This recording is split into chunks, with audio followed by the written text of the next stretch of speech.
Guys welcome back to another video. बालको आज अपन कक्षा 11वीं डेप्रिसिएशन को कंटिन्यू करने जा रहे हैं। देखिए आज की कक्षा में डेप्रिसिएशन के कुछ बेसिक कॉन्सेप्ट समझते हैं और कुछ क्वेश्चन भी करते हैं। यानी कि आज अपन क्वेश्चन रेडी होने वाले हैं। कंप्लीट जो जो क्वेश्चन आपके सामने आपकी पुस्तक के अंदर है आप उनको आराम से ट्राई कर सकते हैं इस वीडियो को देखने के बाद। तो अपनी कुर्सी की पूरी टाइट कर लो और नोट्स चाहिए तो मुझे आपको बताने की जरूरत नहीं है, डिस्क्रिप्शन में उसका लिंक है, जाके वहां से आराम से डाउनलोड कर लेना। ठीक है, तो चलिए शुरू करते हैं, बात करते हैं डेप्रिसिएशन की। Let's get started.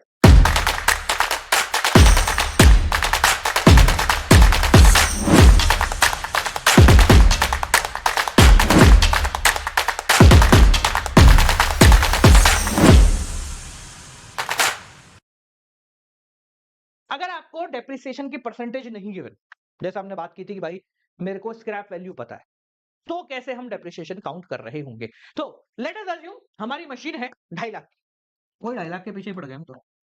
ठीक है, 2.5 लाख की अभी मशीन है। अब इस मशीन को अगर 10 साल बाद, आफ्टर 10 इयर्स, मैं स्क्रैप में बेचता हूं तो मुझे मिलेंगे 50,000। कितने? 50,000। और ये मशीन मात्र 10 साल चलेगी मेरे लिए, यानी कि इसकी लाइफ कितनी हो गई? 10 ईयर्स।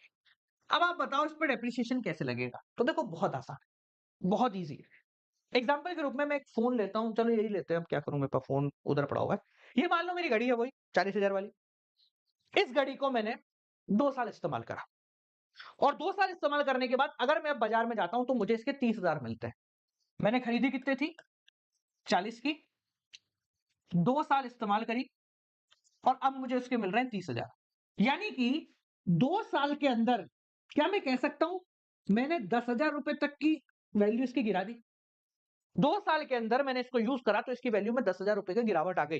तो क्या मैं ये कह सकता हूं कि हर साल इसको इस्तेमाल करने पे मुझे 5,000 रुपए का लॉस हो रहा है इसकी कॉस्ट में? सिंपल। भाई 2 साल बाद अगर 10,000 रुपए कम मिल रहे हैं यानी कि हर साल 5,000 रुपए कम मिलेंगे।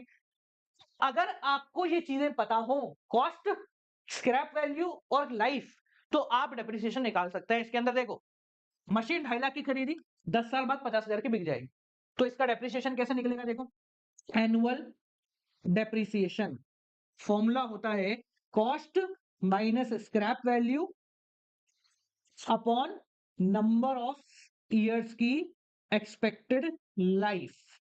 ठीक है, समझ में आ गया? देखो, तुम्हारी कॉस्ट थी इसकी 2.5 लाख, 10 साल बाद 50,000 में बिक जाएगी, 10 साल ये चलेगी, तो 2 लाख डिवाइडेड बाय 10, यानी हर साल 20,000 रुपए का इस पे लगेगा डेप्रिसिएशन, अगर हम स्ट्रेट लाइन मेथड इस्तेमाल कर रहे हैं तो। नाउ परसेंटेज कैलकुलेट करें। परसेंटेज कैलकुलेट करना बहुत आसान है। परसेंटेज ऑफ डेप्रिसिएशन फॉर्मूला होता है annual depreciation upon cost into 100। ये होता है इसका डेप्रिसिएशन का फॉर्मूला। इस तरीके के हिसाब से हर साल 20,000 रुपए लग रहे हैं और 2.5 लाख रुपए की कॉस्ट है, इंटू 100 कर दो, आपका उत्तर भागते हुए आ जाएगा। समझ में आ गया? क्लियर हो गया? आसान है, इजी है, सिंपल है। ठीक है, बट ऐसा क्वेश्चन आपके 1 नंबर 2 नंबर से ज्यादा नहीं है। क्वेश्चन आता है हमारे बड़ा बड़ा, मतलब ऐसा क्वेश्चन आता है ऐसा। अब भाई ये तो आपका वही सेम क्वेश्चन है जो अभी अपन ने करा है, इसका एक होमवर्क मान लो। ठीक है ना, ये आप कर लेना, सेम वही क्वेश्चन है। ऐसा क्वेश्चन आता है इनको। इसके अंदर क्या है, आपको मशीन खरीदनी है, मशीन का खाता भी बनाना है और डेप्रिसिएशन भी लगाना है। ये सब कुछ आपको करना है। अब अगर इस प्रकार का आपके क्वेश्चन आता है तो सबसे पहला काम जो आपको करना है वो है डरना नहीं। समय आ चुका है मेरी उस ट्रिक का। पहले अपन क्वेश्चन पढ़ते हैं सादा तरीके से, फिर आपको एक तरीका बताओ। राम परचेज मशीनरी है 1 लाख रुपए और 1 अक्टूबर 2020।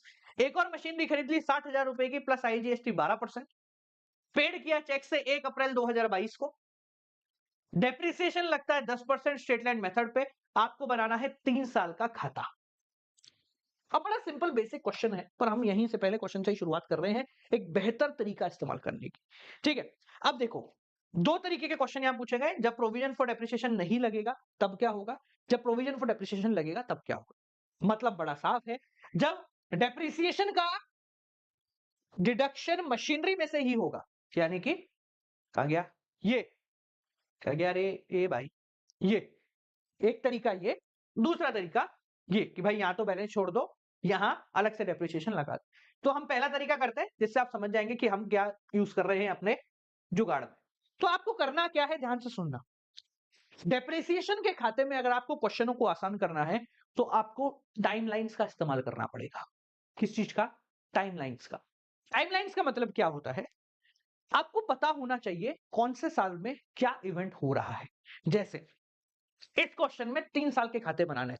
ध्यान से देखना मैं क्या कर रहा हूं। तो मेरा पहला खाता शुरू होगा 1 अप्रैल 2020 से लेकर 31 मार्च 2021 तक। दूसरा साल शुरू होगा 1 अप्रैल 2021 से लेकर 31 मार्च 2022 तक। और तीसरा साल शुरू होगा 1 अप्रैल 2022 से लेकर 31 मार्च 2023 तक। से सुनो, मुझे ये 3 साल के अकाउंट मेंटेन कर। अब ध्यान से सुनना जो मैं बोलने वाला हूं। हम क्या करेंगे, दो चीजों के बारे में ध्यान रखेंगे। पहला, ये जो आखिरी दिन होता है, इस आखिरी दिन दो काम होते हैं। आखिरी दिन का मतलब आपकी दुकान बंद हो रही है, आपने शटर डाउन किया, तो शटर जब आप डाउन करोगे तब आपको दो काम करने हैं। काम नंबर 1 डेप्रिसिएशन लगाना है। काम नंबर 2 इसके बाद बैलेंस बताना है। हर साल की आखिरी तारीख को हमें ये हो या ये हो, दो काम करने हैं, डेप्रिसिएशन लगाना है और बैलेंस बताना है। ये मैंडेटरी है, ठीक है। ये लिखना नहीं होता है, ये पहला क्वेश्चन मैं आपको करा रहा हूं इसलिए मैं लिख रहा हूं, ठीक है। और साल की शुरुआत में हमें बैलेंस से ओपनिंग करनी है, ठीक है। जो इस साल का बैलेंस है वो यहां आ जाएगा, बेसिक चीज। अब देखो, जो ये मैंने लाइनें बनाई है ना, ये कितनी काम की है समझना। पहले साल 1 अप्रैल 2020 से 31 मार्च 2021 तक क्या हो रहा है, यहां पर इन बिटवीन 1 अक्टूबर को परचेज हुई है एक मशीन। मैंने टिक कर लिया कि जब मैं ये पूरा साल करूंगा तो बीच में 1 अक्टूबर को एक मशीन खरीदनी है, याद रखना। दूसरा, अगला जो इवेंट है वो है 1 अप्रैल 2022 का, यानी कि यहां का। इस साल कुछ भी नहीं है, यहां पर 1 अप्रैल को ही एक और मशीन आपको परचेज करनी है, मशीन नंबर 2, ये मशीन नंबर 1। डेप्रिसिएशन चार्ज किया जा रहा है 10%। खत्म। ये है वो जुगाड़ जिसको अगर आपने प्रॉपरली समझ लिया, आप कोई भी क्वेश्चन में नहीं फंसोगे। इससे होगा क्या पता है, जब हम क्वेश्चन करेंगे ना, तो हम अब इस क्वेश्चन को नहीं देख रहे, हम अपने इवेंट्स को देखेंगे। बताऊं कैसे? चलो देखो, मैं मशीन का खाता बनाता हूं। ये आपका है प्रॉपर बड़ा सा मशीन का खाता। इसमें प्रोविजन नहीं बताऊंगा, वो सेम ही है, बस अलग से लग जाएगा। तो इसके बाद हम वो करेंगे रिटर्न डाउन वैल्यू उत्तर। देखो, जो तारीखों का कॉन्सेप्ट है वो बहुत जरूरी होता है अगर आप डेप्रिसिएशन ढंग से करना चाहते हो तो। That particular amount, that particular amount, you should be clear about it, ठीक है। ये हमने बनाया मशीन का खाता। डेप्रिसिएशन यही लगा रहे हैं, आप एक अलग से डेप्रिसिएशन का खाता भी बनाएंगे, ठीक है ना। इसका क्या होगा वो मैं समझा दूंगा अभी आपको, ठीक है। बाद में करा देंगे, इसको इकट्ठा नहीं करा रहा, ठीक है। देखो, शुरुआत करें, लेट्स गेट स्टार्टेड। तो हमारी शुरुआत हुई 1 अप्रैल 2020 से, ठीक है। साल पहला था तो यहां पर बैलेंस निकालने की कोई जरूरत नहीं है, कंफ्यूज ना हो इसलिए मैं यहां लिख देता हूं ऐसा। पहले साल में तो ऑब्वियस सी बात है बैलेंस निकालने की जरूरत नहीं होगी अब, ठीक है। तो पहले साल में हम यहां से चल रहे हैं, हम पहुंच गए 1 अक्टूबर 2020। क्या करना है, पहली मशीन को परचेज करना है। तो हम यहां आए, हमने लिखा 1 अक्टूबर 2020 पहली मशीन परचेज हुई। यहां लिखा टू बैंक, बहुत क्लियर लिखना है बेटा, मशीन नंबर 1। जब जब इस मशीन से रिलेटेड कुछ भी होगा, चाहे डेप्रिसिएशन हो, चाहे बैलेंस हो, चाहे परचेज हो, इसके आगे नंबर लगेगा, याद रखना। ये छोटी छोटी कलाएं हैं, ये डेप्रिसिएशन को बिल्कुल सटीक बना देगी। ये कोई रटा रटाया ज्ञान नहीं है, ये किसी किताब में नहीं मिलेगा। ये सिर्फ वही बता सकता है जिसने खुद उस प्रॉब्लम को फेस किया। मैंने किया रगड़ के, तो मैं बता रहा हूं। ये लिखना शुरू कर दो, आदत बनाना शुरू कर दो, ठीक है। कितने की खरीदी मशीन? 1 लाख रुपए की। यहां तक कोई दिक्कत, को परेशानी? आ जाओ वापस। तो 1 अक्टूबर को हमने परचेज कर ली, हमने एंट्री कर ली। अब इस पूरे साल क्या कोई और एंट्री है? कोई एंट्री नहीं। तो आ जाते हैं साल की आखिरी तारीख पे। ये है आखिरी तारीख। क्या करना है, पहले लगाना है डेप्रिसिएशन, फिर निकालना है बैलेंस, फिक्स। तो पहले लगाओ डेप्रिसिएशन, आखिरी तारीख 31 मार्च 2021 को बाय डेप्रिसिएशन पहली मशीन के ऊपर कितना लगेगा? 1 लाख का 10% कितने समय के लिए? अक्टूबर में खरीदी है तो लगेगा 6 महीने के लिए, ठीक है? ये हो गया 5,000। 1 लाख का 10% 6 महीने के लिए। जिनको नहीं आता वो इधर देखो, किधर दिखाऊं? इधर दिखा दूं? 1 लाख इंटू 10% 6 महीने के लिए। तो 10% 10/100 6 महीना 6/12 1 2 1 2 1 2 ये हो गया 5,000 रुपए। ठीक है?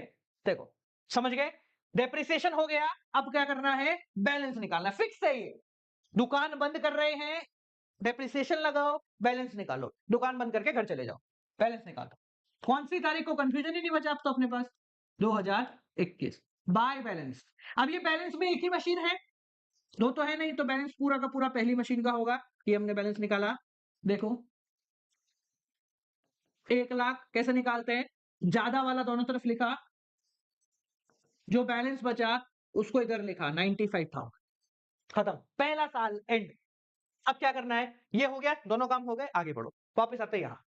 अगले साल की शुरुआत में सबसे पहले आपको बैलेंस निकालना है, ठीक है? तो इस बैलेंस को यहां लेके आ जाएंगे। साल की शुरुआत है 1 अप्रैल 2021 टू बैलेंस बीडी। इधर से होता तो सीडी, इधर से होता बीडी। पहली मशीन ही चल रही है 95,000। यहां तक क्लियर?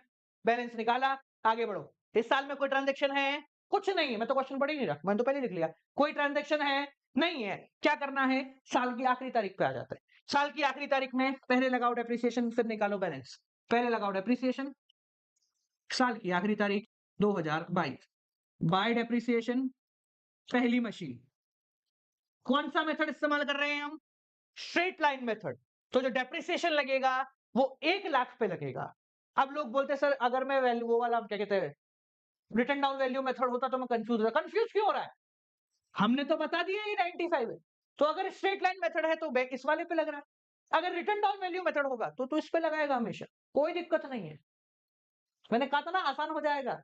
अगर स्ट्रेट लाइन मेथड है तो खरीद पे लगा दे, रिटर्न डाउन वैल्यू मेथड है तो जितना बैलेंस आ रहा था ना उस बैलेंस पे लगा, कभी गलत नहीं होगा। देख इस पे नहीं, 1 लाख पे ही लगेगा। 10% अब पूरे साल का लगेगा 10,000 रुपए। ठीक है? साल खत्म हो गया, थोड़ा पहले खत्म करते हैं क्योंकि 1 साल और बनाना है अपने को। लो, ये लो। 1 मशीन हो या 10 मशीन हो, मेरा तरीका सही रहेगा। हर बारी कॉन्फिडेंटली बोल रहा हूं, हिंदी में विश्वासु तरीके से बोल रहा हूं। ठीक है? चलो बैलेंस निकालें। बाय बैलेंस सीडी पहली मशीन ही चल रही है। 95 में से 10 गए, 85,000। ये मशीन की क्या है? बुक वैल्यू ही आएगी क्योंकि हम मशीन के खाते में ही सब कुछ कर रहे हैं। ठीक है? चलो साल खत्म हो गया, ताली बजाइए। यहां हो गए नया साल, ये रहा 1 अप्रैल।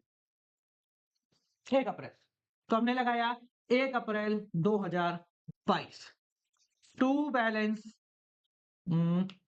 बीडी पहली मशीन ही चल रही है 85। अब देखो मैं कुछ नहीं कह रहा हूं, हमारा टाइमलाइन ही बोल रही है कि 1 अप्रैल को एक और परचेस करनी है। कितने की? 60,000 की मशीन है। आईजीएसटी 12% लगेगा। आईजीएसटी लगे, सीजीएसटी लगे, एसजीएसटी लगे या कोई और जीएसटी लगे, मेरे को क्या लेना देना? मशीन की कॉस्ट में तो काउंट नहीं होता, जीएसटी तो टैक्स में जाए। बढ़िया है, मेरे को कोई लेना देना नहीं। तो यहाँ पर मुझे सिर्फ 60,000 की मशीन खरीदनी है। देखना यहाँ से टू बैंक मशीन नंबर 2। ठीक है जी? 1 अप्रैल 2022। ठीक है? कितना आया देखो? 60,000। इवेंट पूरा हुआ, डरने का नहीं है। पूरे साल कुछ और है नहीं है। आ जाओ 31 मार्च बाय डेप्रिसिएशन। अब देखना यहां कला कर रहा हूं मैं बहुत बेहतरीन वाली 2023। अब डेप्रिसिएशन 2 मशीन पे लग रहा है, इस पे भी और इस पे भी। तो शुरुआत से ही अलग कर दो ना, शुरुआत से ही अलग करो। डेप्रिसिएशन में लिखो पहला नंबर दूसरा नंबर। पहली मशीन पर डेप्रिसिएशन 1 लाख का 10% 10,000। दूसरी अभी खरीदी है 60,000, पहली अप्रैल को ही खरीदी थी तो 6,000 16,000। पता है फायदा क्या हुआ इससे? मेरे को अगर आज की तारीख में भी कोई बोले ना डेप्रिसिएशन कितना लगा है तो मैं बता सकता हूं। ऐसे देख लोग रफ में करके इधर जोड़ के लिख देते हैं। बावड़ियों कैसे बताओगे? अब देखो एक और कला जो शायद कोई नहीं बताएगा, और किसी ने बताई है तो तालियां बजाओ, उसके लिए वो बहुत अच्छा टीचर है। जिन्होंने नहीं बताई शायद कुछ और सोच के नहीं बताई, पर मेरे हिसाब से बीइंग अ स्टूडेंट बतानी चाहिए। वो कला क्या है? डेप्रिसिएशन के बाद लगता है बैलेंस। अब यहां जो बैलेंस मैं निकाल रहा हूं ना, वो थोड़ा स्मार्टली निकाल रहा हूं, ताकि मुझे आगे तक कभी जिंदगी में प्रॉब्लम ना हो। वो बैलेंस भी अलग अलग मशीन का अलग अलग निकाल लो। कैसे निकालेंगे, बहुत आसान है, देखो। बाय बैलेंस सीडी, पहली मशीन दूसरी मशीन, ध्यान से देखना। आप डायरेक्टली भी करोगे तो भी वही आएगा, ऐसा कुछ नहीं है कि अरे भाई रुक जा, सॉरी एक मिनट, खुरा मन गया क्या? क्या? खुरा मन गया? तो आप डायरेक्टली जैसे इसका बैलेंस निकाला ना, वैसे निकालोगे तो भी वही आएगा। फर्क, अरे क्या हुआ भाई, नहीं निकालू, किसी को कुछ बुरा लग गया क्या? सॉरी सर, किसी को बुरा लग गया तो। हाँ 85 और ये हो गया 1,45,000, ठीक है। और इधर भी करोगे तो ये 1,45,000 ही होगा, कोई दिक्कत नहीं है। बैलेंस निकालोगे वो भी वही आएगा 1,29,000, ठीक है। पर हम क्या कर रहे हैं, इसको अभी से डिफरेंशिएट कर रहे हैं, ताकि अगर आगे बेचना पड़े तो कोई दिक्कत नहीं हो। कैसे कर रहे हैं, देखो 85 था, 10,000 का डेप्रिसिएशन लग गया, तो पहली मशीन रह गई 75,000 की। दूसरी मशीन 60,000 की थी, 6,000 का डेप्रिसिएशन लग गया, इसकी कीमत हो गई 54,000। सर ऐसा क्यों किया? ऐसा करने का पता है सबसे बड़ा फायदा, अगले साल जब आप बैलेंस निकालोगे, शुरुआत करोगे, तो ऐसे ही लिखना। इससे क्या फायदा होता है, अगर आप रिटर्न डाउन वैल्यू मेथड कर रहे हो, मैंने बोला ना, तो इसी बैलेंस पे डेप्रिसिएशन लगा देना 75 पर 54 पे। काहे को हमें अलग से वर्किंग नोट में ले जाके पूरा 1.5 पेज का वर्किंग नोट बनाना? मैंने आपकी किताब देखी थी, रुको मैं दिखाऊं किताब, रुको। मैंने किताब मतलब ग्रेवाल जी की देखी थी, तो उसमें एक चीज मेरे को अच्छी नहीं लगी, पर्सनली बोल रहा हूँ, मतलब ऐसा नहीं कि गलत चीज थी, सही थी, पर मुझे लगा कि अगर मैं बच्चा होता तो शायद मैं डर जाता है। मैं दिखाता हूँ, इसलिए मैंने कहा नहीं यार ऐसा नहीं करेंगे, अपन थोड़ा अलग तरीका इस्तेमाल करते हैं। देखो, ये देखो, नॉट अच्छा है कॉन्सेप्ट, मतलब जनरली ऐसे ही किया जाता है, पर अपन बच्चे हैं ना, तो अपन अलग तरीका निकालते हैं। तो ये देखो, ये पूरा का पूरा रिटर्न डाउन वैल्यू मेथड का कैलकुलेशन। मैंने कहा अगर कैसा रहे कि अगर अपन इसको यहां ना करके यही कर दें, तो कितना आसान तरीके से ये काम हो जाएगा। ये गलत नहीं है, बिल्कुल सही है, आप इस तरीके से इस्तेमाल कर सकते हैं। ठीक है जी, चलो अब देखो आगे बढ़े। इसके अंदर जो डेप्रिसिएशन का खाता मैंने खाली छुड़वाया है, उसमें क्या किया जाता है बस बता रहा हूँ। डेप्रिसिएशन के खाते में यहाँ लिखते हैं 2 मशीन, पहले साल लगा था 5,000 का डेप्रिसिएशन, इकट्ठा ही करना है वैसे तुम्हें, यहाँ बाय पीएनडल कर देते हैं अपन, वो 5,000 रुपए, और इसका कोई भी बैलेंस आगे प्रोसीड नहीं होता है, ठीक है ना। डेप्रिसिएशन का जो खाता होता है, प्रोविजन नहीं, सिर्फ डेप्रिसिएशन का। इसका क्या मतलब है, इसका मतलब ये है कि साल के अंत में आप 5,000 रुपए पीएनडल में डाल रहे हो। ये जो हमने एंट्री करी ना, ये वाली, कहाँ गई ये वाली, पीएनडल टू डेप्रिसिएशन, ये है वो मतलब, ठीक है ना, कि डेप्रिसिएशन का बैलेंस जो है वो आप पीएनडल में डाल रहे हो, बस ये इतना ही होता है, हर साल यही होगा। 2 मशीन, फिर 10,000, फिर 10,000 को आप पीएनडल में डालोगे, फिर 2 मशीन, पहली दूसरी, 10,000 और 6,000 16,000, फिर पीएनडल में डालोगे, सेम हो। समझ गए, क्लियर है। तो अब मेरे हिसाब से आपको रिटर्न डाउन वैल्यू मेथड अलग से कराने की जरूरत भी नहीं होनी चाहिए, क्योंकि हमने क्या किया है, हर बारी यहां बैलेंस निकाल दिया, हर बारी यहां बैलेंस निकाल दिया। क्लियर है, आसान है, इजी हो गया ना। अब आपको कुछ नहीं सोचना है, आपको बस बोले सर इस पे निकालना पड़ेगा मुझे रिटर्न डाउन,